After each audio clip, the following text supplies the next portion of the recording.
अस्सलाम वालेकुम नाज़रीन, DNN न्यूज़ के साथ मैं हूं आपका होस्ट रहमान यूसुफ और आज हम बात करने जा रहे हैं पाकिस्तान में सेहत के मसाइल के हवाले से। यहाँ पर एक मरीज़ जो बीमार होता है उसको मुख्तलिफ़ हस्पताल में जाना पड़ता है और वहाँ पर जो उनकी लेबॉर्ट्री रिपोर्ट्स हैं उनमें भी तज़ाद होता है। उसकी एग्जांपल ऐसे ही है, किसी बंदे को मसला कोई होता है, बीमारी उसको कोई होती है, लेकिन उस मुख्तलिफ़ किस्म की जो मेडिसन होती हैं वो खिलाई जाती हैं और वो मेडिसन उस रिलेटेड होती भी नहीं है जो उसको खिलाई जाती हैं। लेकिन एंड ऑफ द डे जब उसकी तबीयत ज़्यादा बिगड़ती है तो उसको मुख्तलिफ़ सिटीज़ में जो बड़े शहर हैं जैसे लाहौर है, इस्लामाबाद है, फैसलाबाद है, उधर रेफ़र किया जाता है।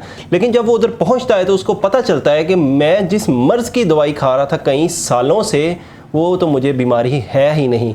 तो ये बड़ी ही तल हकीकत है। इस पर हमारे साथ मौजूद हैं आज एडवोकेट सज्जाद हुसैन बेग साहब, सीनियर एडवोकेट हैं, लाहौर हाई कोर्ट और सुप्रीम कोर्ट के केसेस को भी देखते हैं। उनसे हम जानेंगे कि इन सारे मसाइल का हल क्या है। अस्सलाम वालेकुम सर, कैसे मिजाज है आपके? ठीक ठाक हैं? ठीक है, मैं ठीक हूँ अल्हम्दुलिल्लाह सर। देखें, जिस मौजू की तरफ आपने इशारा किया है ये हमारा पाकिस्तान का बहुत इम्पोर्टेंट और बहुत हॉट टॉपिक है जो हर वक्त डिस्कस होता है। कुछ दिन पहले मैं एक डॉक्यूमेंट्री देख रहा था, किसी यूट्यूबर ने बनाई थी, और वो जो हमारा सर्विसेज हॉस्पिटल का एरिया है, गंगाराम का जो एरिया है, और इसके अलावा जो मुख्तलिफ बड़े बड़े से हॉस्पिटल्स हैं उनके पास उसने जो ये जो लेबॉर्ट्रीज़ थी उनके बारे में उसने कुछ बताने की कोशिश की और वो बड़ा बेहतरीन था। किस तरह से था, उसने एक अपनी किसी प्रॉब्लम के लिए किसी लेबॉर्ट्री से टेस्ट करवाने के लिए कहा, तो उसने कहा कि 2-3 घंटे के बाद आइएगा। वो आया और वहाँ से रिपोर्ट मिल गई। फिर उसने वही दूसरी लेबॉर्ट्री से करवाया तो उसने कहा आप आ जाइएगा 2-3 घंटे के बाद।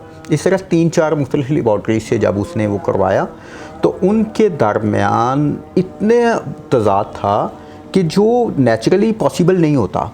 यानी वो कह रहे हैं कि किसी की रीडिंग जो है वो 5 है तो एक की 15 है तो किसी की 35 है। तो अच्छा, जो इसके अंदर कमाल था वो ये था कि वो पूछते थे उससे कि आपको मसला क्या है। यानी लेबॉर्ट्री वाला जो बंदा स्लिप बना रहा था वो पूछता था कि भाई आपको प्रॉब्लम क्या है, तो वो बताता मुझे ये प्रॉब्लम है। तो वो उस हिसाब से उसकी रिपोर्ट्स बनाई उसने। जब उसने ये बना लिया तो बाद में उसने जाके उनके पीछे जो थी लोकेशंस वहाँ पे देखा तो किसी के पास कोई लेबॉर्ट्री नहीं थी। लेबॉर्ट्रीज़ के बाहर बोर्ड लगे हुए हैं लेकिन अंदर लेबॉर्ट्रीज़ हैं ही नहीं है। अब वो करते क्या हैं कि जब किसी ने कोई मसला बताया तो उसकी कोई थोड़ी बहुत ऊंच नीच की रीडिंग्स बना के ना उन्होंने कंप्यूटर से ही प्रिंट करके तो बता दिया। अब देखिए 2500-3000 एक टेस्ट की फ़ीस है और वो टेस्ट की फ़ीस सिर्फ़ और सिर्फ 20 रुपये में हो रही है। यानी 20 रुपये का कमर्शियल मार्केट से प्रिंट लेना है ना, तो वो क्या करेगा, वो जस्ट उसको कमांड्स देगा थोड़ी सी और उसके बाद एक प्रिंट निकालेगा अपने उसके ऊपर एक अपने लेटर पैड के ऊपर और आपको वो दे देगा। ये ड्रामा पाकिस्तान के अंदर इतना ज़्यादा है कि जिसको ड्रग रेगुलेटरी अथॉरिटी नहीं पकड़ रही। ये पाकिस्तान की आवाम के साथ बहुत बड़ा एक गैंग रेप है, ये इज्तमाई गैंग रेप है कि जिसके अंदर पाकिस्तान की आवाम पसीज रही है। एक गरीब आदमी इतनी हैवी जो है वो पेमेंट कर रहा है और उसके बदले में जिन लेबॉर्ट्रीज़ की रिपोर्ट्स के ऊपर जाके तो आपकी मेडिकेशन होनी है, आपकी प्रिस्क्रिप्शन होनी है, जब वो रिपोर्ट्स ही सही नहीं है तो फिर उसके ऊपर आने वाली तमाम मेडिसिन आपको क्योर नहीं करेगी, आपको किल करेगी। ऐसे ही अब यहाँ पे स्टेट कहाँ है? स्टेट सोई हुई है, स्टेट के नुमाइंदे जो हैं वो हैं ही नहीं यहाँ, उनका कोई पुरसाने हाल ही नहीं है।